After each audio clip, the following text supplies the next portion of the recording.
Today we're going to begin polar graphing. Polar graphing is so incredibly cool. I know this is the dorkiest thing you'll hear today.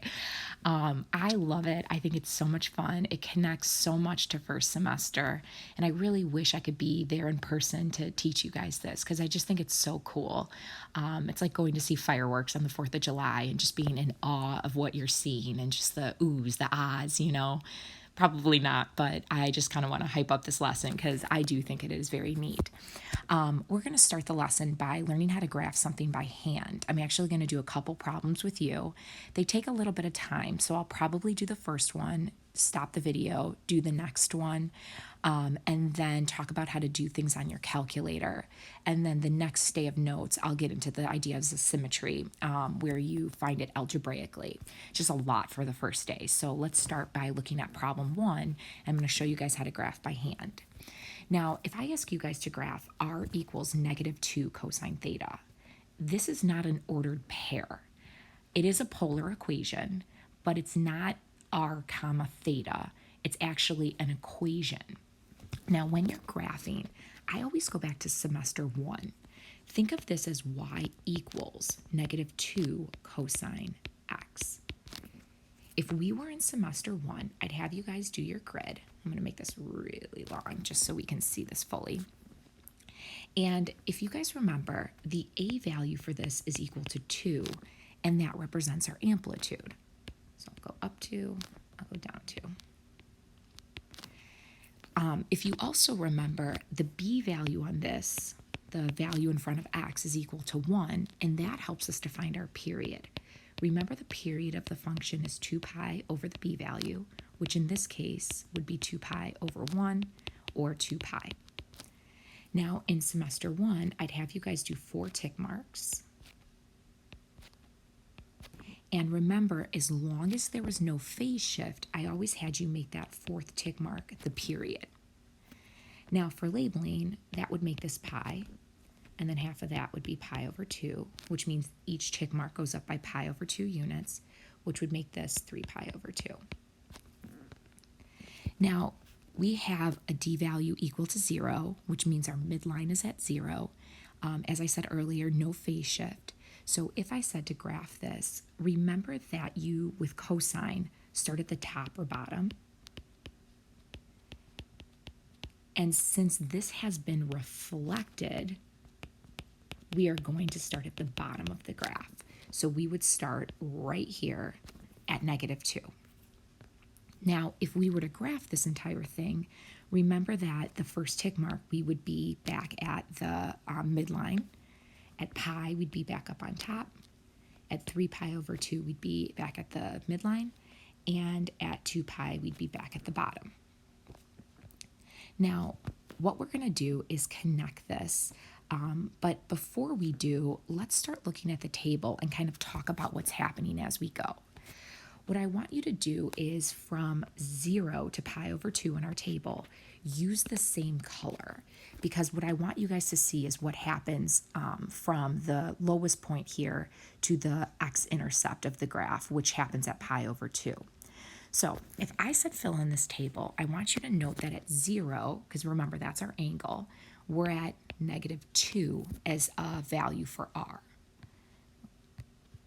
Come on, why does this keep freezing on me? Even my iPad doesn't want to do notes right now. Let's go back. Okay. And again, y, thetas, and r's. Well, it's the same idea as this being x and this being y. We just changed the variables, right? Notice at pi over 2, that's when we hit 0. Now, what happens in between? Well, think about it. All of the, oh, come on. Are you serious? Why does it keep doing this to me? Uh-oh. I'm in trouble. Okay. What I want you guys to do is connect, and remember to make this concave up. I want you to think about from 0 in an angle to pi over 2, all of these values are negative. So they are increasing. They're going to get closer to 0, but starting with -2 as the lowest amount. So if I wanted to find what happens at pi over 6, we'll just sub that into the equation. We have -2 times the cosine of pi over 6 think unit circle. The pi over 6 is going to be that root 3 over 2. And we're going to get this negative root 3, which is approximately, for those of you who know your radicals, negative 1.7. Nerd, I know.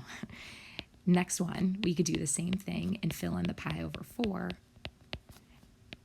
And keep in mind, we get the root 2 over 2.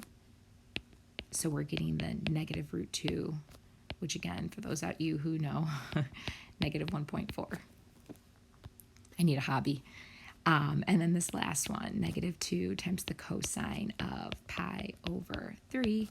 Well, remember pi over 3 has an x value of 1/2, so I could fill that in, and I get negative 1. So when you look at these different values and you think about this, this represents what happens from 0 to pi over 2, and note that all of those values would be negative. Now, when we change our color, you're going to see now what happens from pi over 2 to pi. Now, think about it. All of these values are going to be positive. And think about the angles that we're using. There's going to be a relationship with the answers we just found. Think about how 2 pi over 3 and pi over 3 connect. They actually have the same cosine value, but just different signs on it. So note that if I were to sub in like I had done before, it would now be a negative 1/2 because we're in quadrant 2 and the cosine in quadrant 2 is negative, which means that for all of these, you're going to see 3 pi over 4 is going to have a relationship with pi over 4. Erase this last, oh, that's not an eraser. But you're going to see that it's going to have the same cosine value, but just now negative. So as a result of that, you're going to see that this negative 2 times the negative root 2 over 2 is going to give us a positive root 2 this time, or approximately 1.4 positive. And then 5 pi over 6, you're going to see, okay, the eraser. I swear I'm hitting the eraser and it's not erasing for me. Oh, come on, third time. I just really should quit, right? I mean, this is ridiculous. And I'm not stopping the video because it may be entertaining for you to see me start. Oh my gosh. Okay, let's go. All right, here we go. So you'll see at 5 pi over 6, the same thing that happened at pi over 6. We're just going to get a positive root 3 this time, which is going to be approximately 1.7. And then when we get to pi, remember that now we're back on top. Okay, there's got to be a reason this is happening. This is not funny anymore. No one is laughing at this. Okay, if this happens again, I'm done. This is a sign, right? If this happens, it's a sign you shouldn't be doing this right now. All right, we get 2. Now, if you continue on with the table, let's change the color. Let's go blue. Notice that at 7 pi over 6, think about what's happening from pi to 3 pi over 2. When you think about this, all of these values are actually going to be symmetric with the values we just found from pi over 2 to pi. They're going to be the same exact values. However, they're going to now be decreasing instead of increasing. So what you're going to see at 7 pi over 6, notice it'll still be positive. So look directly across in our table. We're still going to see this idea right here from pi over 6, this idea that that value is going to be the root 3 over 2. But keep in mind that when you're at 7 pi over 6, think about being in that third quadrant, the cosine is still negative. So what you're going to see is this negative 2 times the negative root 3 over 2 again. So we're going to get another positive root 3, or approximately that 1.7. Notice that at 5 pi over 4, we're going to have the negative again.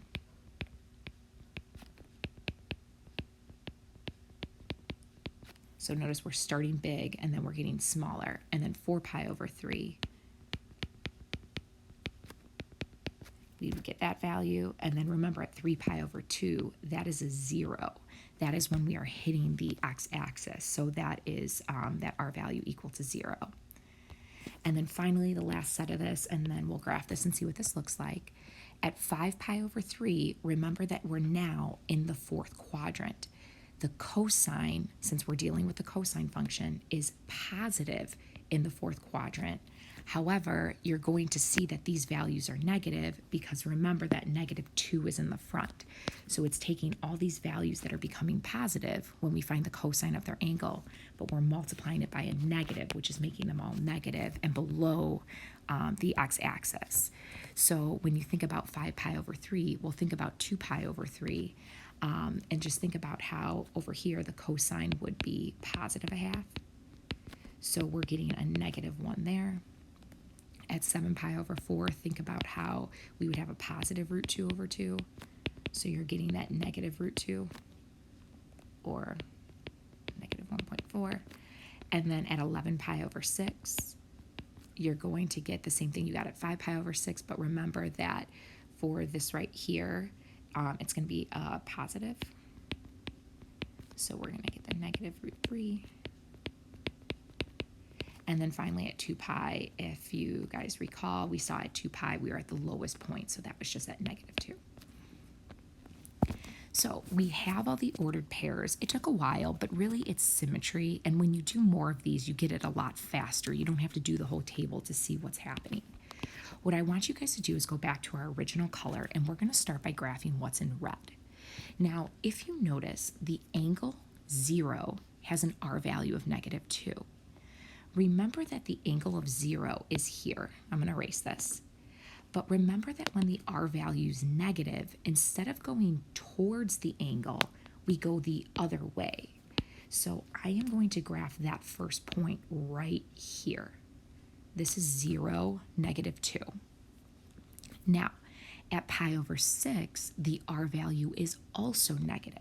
So remember that pi over 6 isn't the first line, it's actually the second. I'm going to highlight pi over 6 right now. But since the R value is negative, we want to actually go on the opposite side of it. So if I wanted to go a distance of -1.7, I'm going to go past the 1 mark, not quite to the 2 mark. I'll probably go about right here for that point. Now, you're going to keep doing this because think about pi over 4. The R value is also negative. So pi over 4 is in the middle of this quadrant right here. Now, if I want to go to this R value that's -1.4, I'm going to go the opposite side of pi over 4. And you're going to see that I'm going to be approximately, here's the halfway point, so maybe like right there. And then pi over 3, which would be the next line over, you're going to be at that value of -1, so that would be right here. And then notice that when we are back at pi over 2, which would be right here, our R value is 0, so that means we're at the pole. So that's the first part of our graph, so that's what we've created, and you can even connect that in the order which we got the points. A little shaky. My coffee's starting to kick in. So moving on, we can keep going. Let's go back to orange. You're going to see at 2 pi over 3, now all of our R values are positive. So we're not going to go backwards once we hit those angles. We're actually going to graph at that angle. So if I go to 2 pi over 3, remember that that's not the first line in the second quadrant, it's the second. Notice at 2 pi over 3, I'm at this value of 1. So I'm going to go to 2 lines over, and I'm going to graph right there. Now, if I go to 3 pi over 4, I'm at 1.4. So notice now these are going to start increasing. 1.4, and then remember we got that 1.7. And then following the 1.7, you're going to see that at pi, you're back at 2. Let's try that again.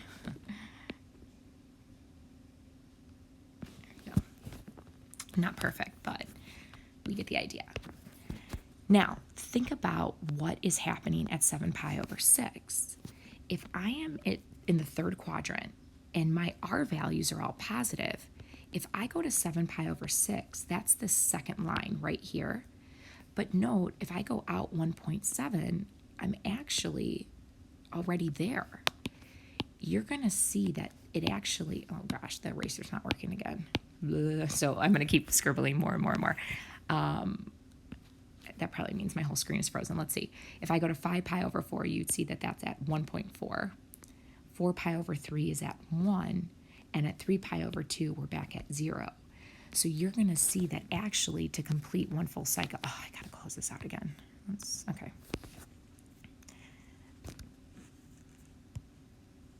To complete that one full cycle of this, let's get rid of that first because that would bother me if I kept looking at it. To complete this one full cycle of this, you're going to see that it happened in the time from 0 to pi, because notice we hit all the entire values of the range for this. Remember that we hit the minimum when we were at 0, and we got to the max when we were at that value of 2.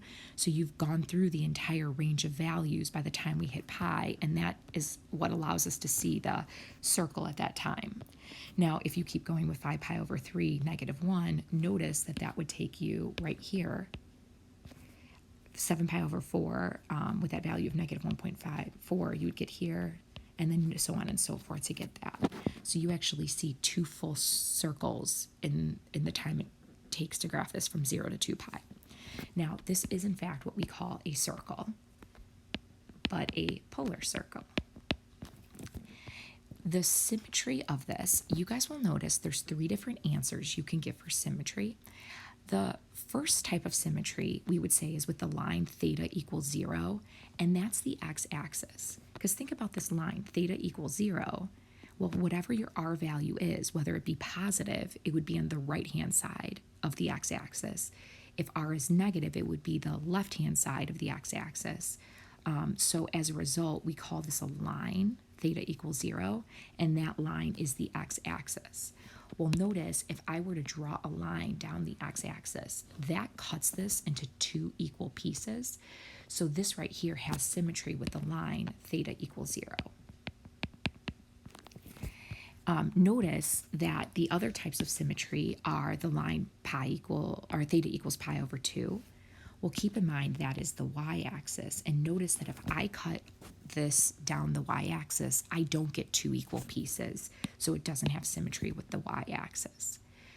Also note that this symmetry with the pole, if you were to take this graph and from here rotate it 180 degrees, that would make a circle on, I don't know if I could do this. Let's see how my skills are with Notability. But if I were to rotate this, you would see that it would make it go like this, which is not the same graph that we just started with.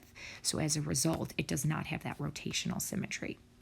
Now, the maximum R value is the farthest out we go in the table. Notice that we wouldn't say -2.